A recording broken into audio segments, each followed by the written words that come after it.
All right, let's talk about the correct way to study. Seriously, we're going to break it all down so you can stop wasting your precious time and actually start remembering what you learned. So let me ask you something, and I want you to be honest. Are you wasting 80% of your study time? Now, that's not a typo. If you're studying like most people, that could be the reality. Does this sound familiar? You spend hours studying, you're locked in, only for it all to just disappear by exam day. Well, if that's you, you're definitely not alone. And don't worry, we're going to fix that, starting right now. I want you to think about it like this. Imagine you're trying to fill a bucket with water, but the bucket is just riddled with holes. You can keep pouring and pouring all day long, but most of that water is just going to leak right out. That is exactly what's happening when your study methods aren't built for retention. It's incredibly frustrating, and it makes you feel like all your hard work is for nothing.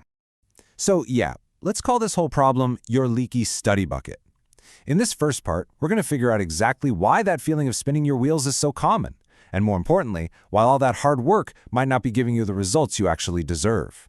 This is the vicious cycle so many of us get trapped in, right? You put in the hours, you feel like you're making progress, but when it's time to perform, when the pressure's on, it's gone. It's the perfect example of effort not leading to results, and it's a classic symptom of that leaky bucket we were just talking about. Okay, so it's time to play detective and diagnose the problem. We're going to find those leaks and patch them up by identifying the 3 biggest mistakes people make when they study. And as we go through these, just ask yourself, am I guilty of any of these? First up, the most common mistake of them all. Just rereading and highlighting your notes. It feels so productive, doesn't it? The words look familiar, you recognize them, and your brain tricks you into thinking you know them. This is a real thing called the fluency illusion. You mistake how easy it is to recognize something for the ability to actually recall it from scratch. And trust me, they are not the same thing. And the numbers on this are just brutal. Studies have shown that just rereading your material results in a retention rate of only about 10%. 10.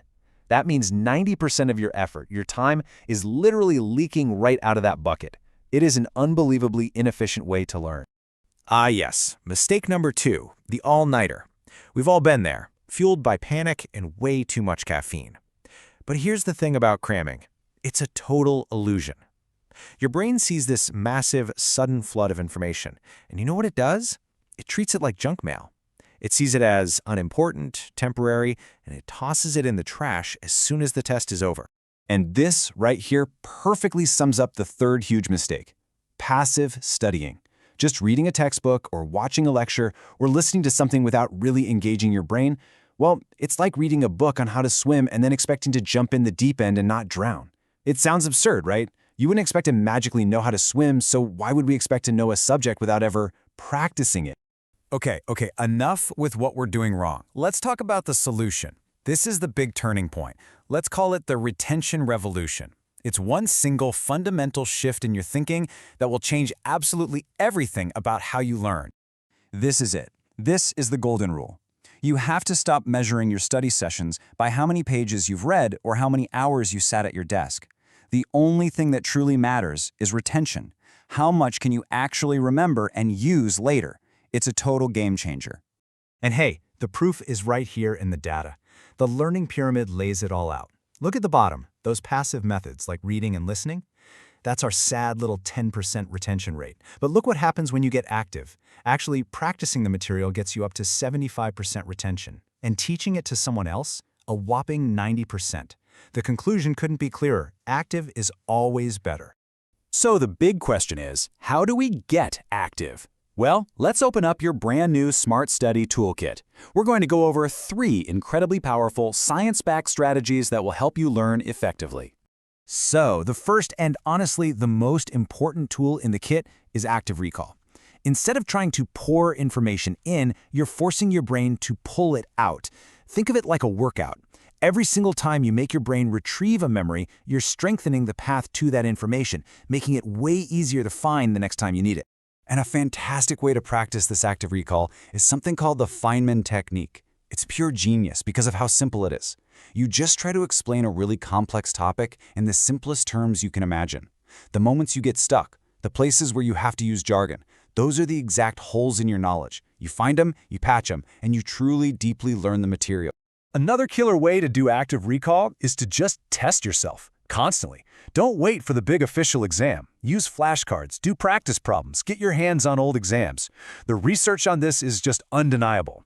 Some studies show that students who regularly test themselves can score up to 50% higher than students who just reread their notes. 50%! All right, on to our second big tool. But to really get why this one is so crucial, you have to meet its arch nemesis, the forgetting curve. It's a well-known model in psychology that shows just how fast we forget new things if we don't try to hold on to them. Get this, within a single hour, you can forget half of what you just learned. An hour! So how do you fight the forgetting curve? With our second tool, spaced repetition. Instead of cramming it all in at once, you strategically review the information at increasing intervals of time. A quick 10-minute review a day or two later, then another self-test a week later. Each time you do this, you're sending a powerful signal to your brain, basically saying, hey, this stuff is important, don't you dare throw it away. It's a simple schedule that hacks your brain's natural tendency to forget. Now we've got the tools, right? But even the best tools in the world are useless if they just sit in the toolbox. So the final crucial piece of this whole puzzle is figuring out how to make these smart study techniques a consistent habit without completely burning out. You know, there are a bunch of simple psychological tricks to build good habits, like the 2-minute rule or habit stacking. But one of the most effective for studying, and the one we're going to focus on, is the Pomodoro technique. It is designed from the ground up to keep you focused and feeling fresh. The Pomodoro technique is an absolute game changer for focus. It breaks your study time into these short, manageable 25-minute sprints. So you're not running a marathon, you're doing a series of focused bursts of work. This method is amazing because it prevents you from getting mentally exhausted and keeps your study sessions sharp and effective from start to finish.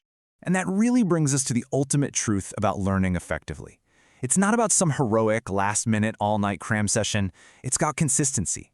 A little bit of smart, focused work done every day will beat that last-minute panic every single time.